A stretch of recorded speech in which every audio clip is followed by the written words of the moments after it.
नमस्कार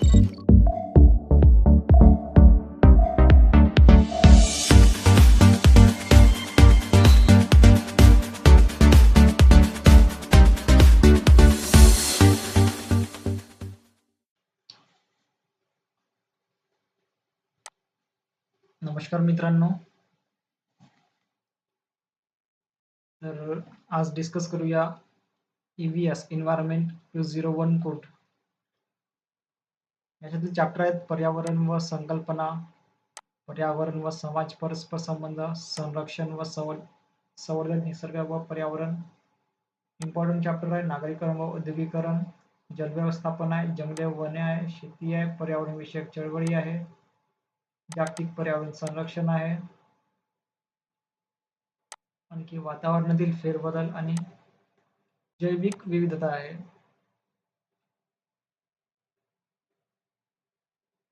तर पहिला चॅप्टर सुरुवात करूया. पर्यावरण संकल्पना.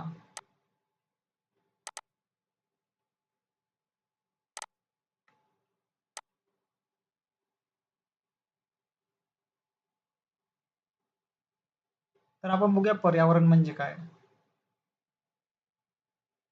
तर डायरेक्ट विषय विवेचनवर जाऊया. पर्यावरण म्हणजे काय. तर संकल्पना आहे. तर पर्यावरण म्हणजे सजीवांची निर्मिती, वाढ व नाश या नैसर्गिक क्रियांसाठी सभोवतालच्या सजीव व निर्जीव घटकांची गरज असते. या सर्व घटकांच्या एकत्रित स्थितीला पर्यावरण असे म्हणतात. म्हणजे सजीवांची जी वाढ होत असेल त्याच्यामध्ये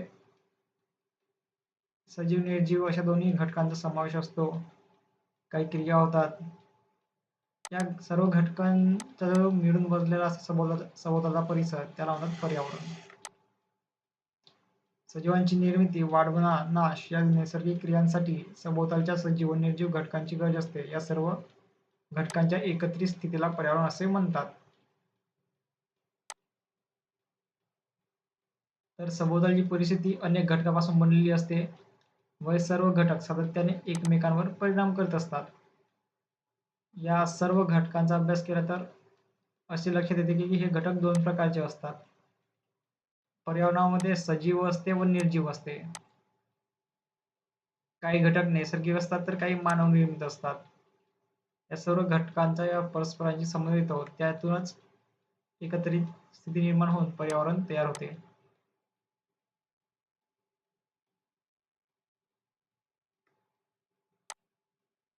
तर पर्यावरण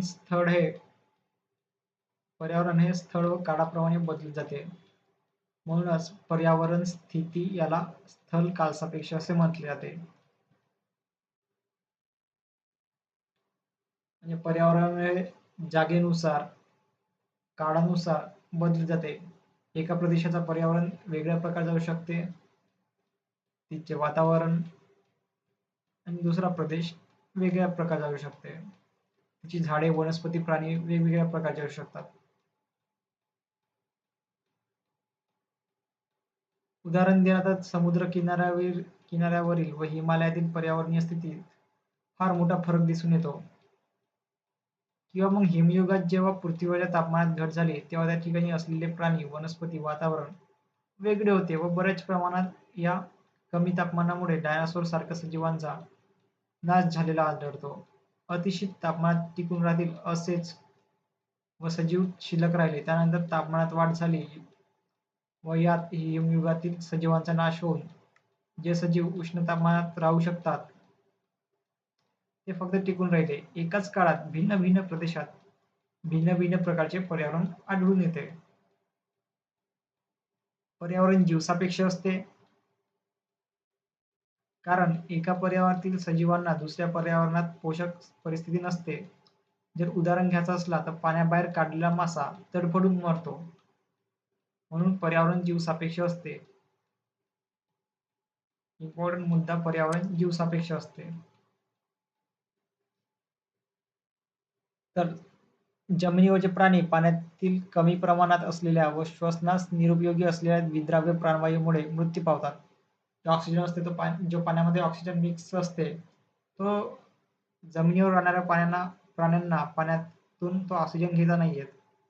म्हणजेच प्रत्येक पर्यावरणाचा स्वतःचा एक समतोल असतो. सर्व ठिकाणी असलेल्या पर्यावरणाचा एकत्रित असा पृथ्वीवरील पर्यावरणाचा नाजूक समतोल निर्माण झाला असतो, परंतु मानवाच्या अति हव्यासापायी त्याने त्याच्या सभोवतालच्या पर्यावरणाचा अविचारी व अविवेकी वापर करून हा नैसर्गिक समतोल बिघडवला आहे.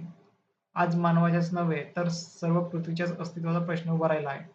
म्हणून पर्यावरणाचा सखोल अभ्यास करून हा समतोल पुन्हा प्रस्थापित करण्याची गरज निर्माण झाली. म्हणजे पर्यावरणाचा अभ्यास का बरं करतो? तर जो पर्यावरण बिघडला आहे मानवामुळे तो पूर्ण त्याच स्थितीमध्ये आणण्याचा प्रयत्न केला जात आहे.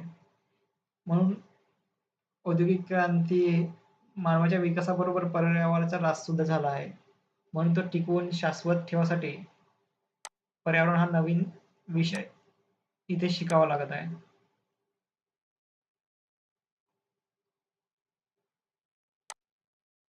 आता विचार करूया पर्यावरणशास्त्र, स्वरूप व व्याप्ती.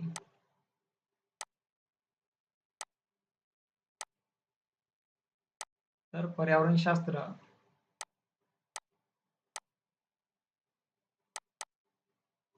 स्वरूप व व्याप्ती मानव आणि सजीवांच्या सभोवतालच्या परिस्थितीचा अभ्यास निरीक्षणे फार पूर्वीपासून चालू आहे आतापर्यंत. ख्रिस्तपूर्व काळात स्ट्रॅबो, टॉलेमी, एरिस्टॉटल, हेकॅटियस, हेरोडोटस यांनी याविषयी निरीक्षण लिहून ठेवली होती. पर्यावरण एक स्वतंत्र अभ्यासाचा विषय म्हणून 1950 नंतर प्रसूत झाला. याच कालावधीनंतर शास्त्रज्ञ, अभ्यासक, प्रशासक, तंत्रज्ञ, राज्यकर्ते, नियोजक यांना औद्योगिक क्रांतीचे पर्यावरणातील मानवी पडसाद दिसू लागले.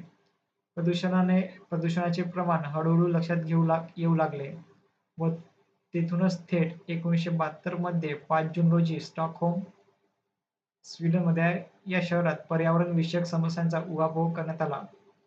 5 जून हा दिवस तेव्हापासून दरवर्षी पर्यावरण दिवस म्हणून साजरा करण्यात येतो.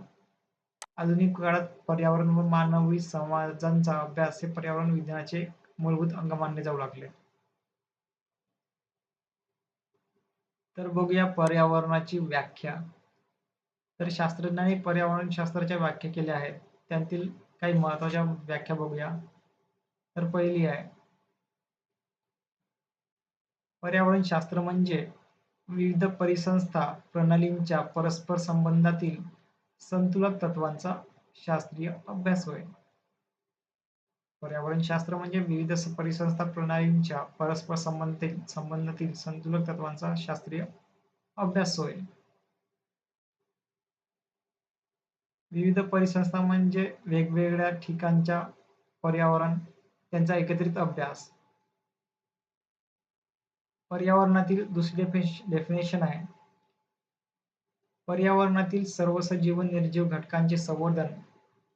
पर्यावरणातील सर्व सजीव निर्जीव घटकांचे संवर्धन व्यवस्थापन करण्याच्या पद्धतीचा अभ्यास म्हणजे पर्यावरण होय. तिसरी आहे, पृथ्वीवरील पर्यावरणाचे आकलन आणि मानवी जीवनाचा पर्यावरणावर पडणारा प्रभाव. पृथ्वीवरील पर्यावरणाचे आकलन आणि मानवी जीवनाचा पर्यावरणावर पडणारा प्रभाव यांचा अभ्यास म्हणजे पर्यावरणशास्त्र होय. चौथी डेफिनेशन आहे, कोणत्याही प्रदेशातील नैसर्गिक आणि सांस्कृतिक घटकांचा मानवी जीवनावर होणाऱ्या परिणामांचा अभ्यास करणारे शास्त्र म्हणजे पर्यावरणशास्त्र होय.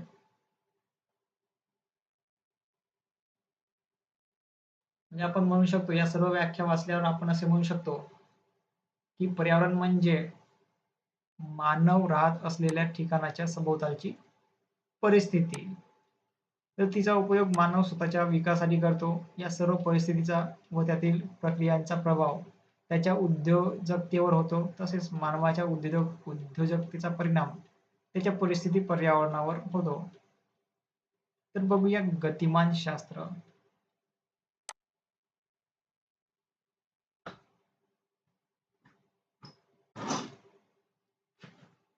तर गतिमान शास्त्र बघूया. गतिमान शास्त्र म्हणजे काय?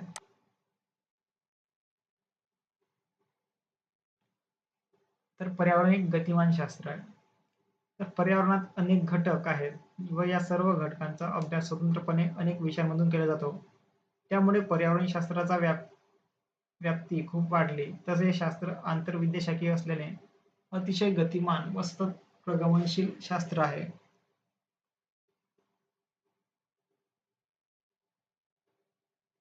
तर पर्यावरणाच्या विविध स्तरांतील अवमूल्यनास सर्वस्वी सर्व प्रकारे मानवी समाजच जबाबदार असल्याने समाजशास्त्र आणि पर्यावरणाचा अभ्यास यांचे अतूट नाते आहे. पृथ्वीवर विविध मानवसमूहांनी काळाच्या प्रवाहात संपदांचे शोषण केले. जे खनिज संपत्ती होती ते युटिलाइज केली. अतिवापर, लोभीपणा, हलगर्जीपणामुळे मानवी समाजाचे परीक्षण पर्यावरणाच्या संदर्भात प्रक्रियांचा फार जवळचा संबंध आहे.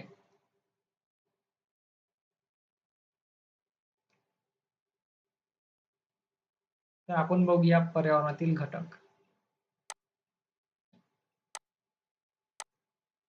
पर्यावरण म्हटले की कोणत्या ना कोणत्या घटकांनी बनलेले असते.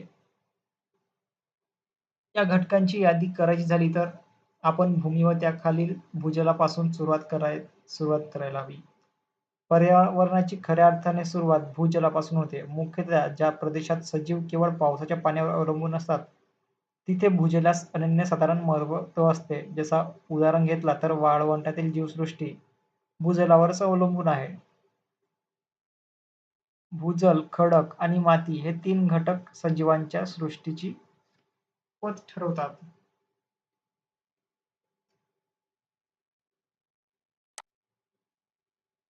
वनस्पतींच्या वाढीसाठी पाण्याबरोबर मातीची आवश्यकता असते. मातीचा कस, ती माती कुठल्या खडकापासून तयार झाली, ती शुष्क आहे की ओलावा आहे, तिची सुपीकता, तिथं असलेल्या मृतावशेष म्हणजे प्राणी मृत पावले त्यावर अवलंबून असते.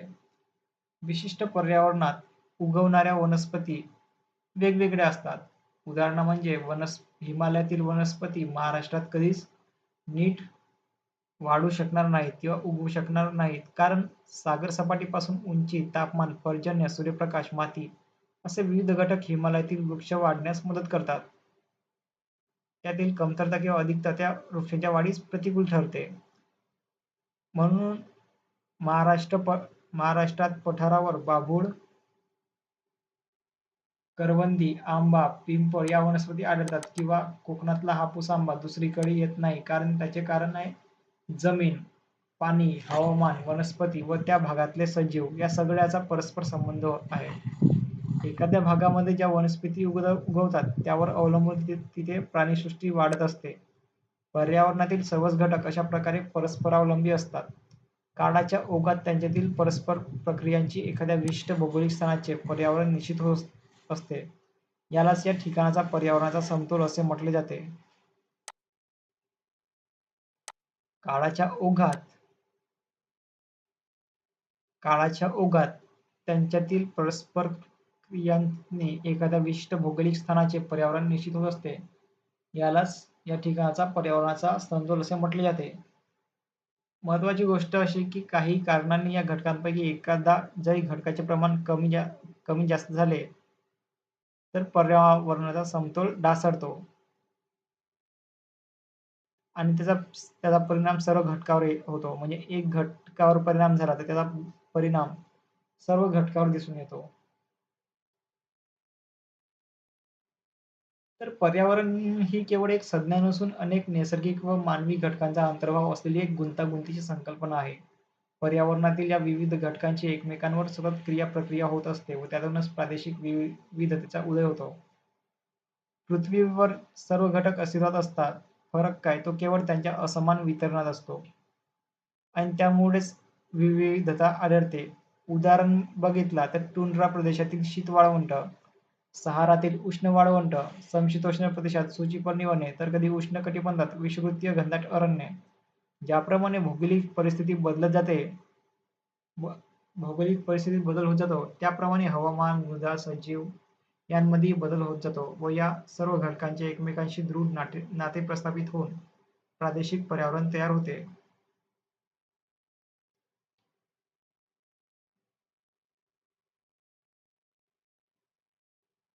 तर संपूर्ण पृथ्वीचा विचार केला तर पृथ्वीवरील पर्यावरणातील घटकांचे प्रामुख्याने दोन विभाग करता येतात. एक म्हणजे प्राकृतिक पर्यावरण आणि दुसरा म्हणजे सांस्कृतिक किंवा मानवाने निर्माण केलेला पर्यावरण. त्यालाच म्हणतात मानवनिर्मित पर्यावरण. पर्यावरणाचे दोन भाग करता येतात, एक प्राकृतिक आणि दुसरा सांस्कृतिक किंवा मानवनिर्मित. प्राकृतिक मध्ये निर्जीव आणि सजीव असतात. निर्जीव मध्ये मृदावरण असते, जलावरण, वातावरण असते. सजीव मध्ये प्राणी, वनस्पती, सूक्ष्मजीव असतात. आणि मानवनिर्मित किंवा सांस्कृतिक पर्यावरण म्हणजे याच्यामध्ये येते लोकसंख्या, आर्थिक, सामाजिक, राजकीय, सांस्कृतिक आणि तांत्रिक या बाबी येतात.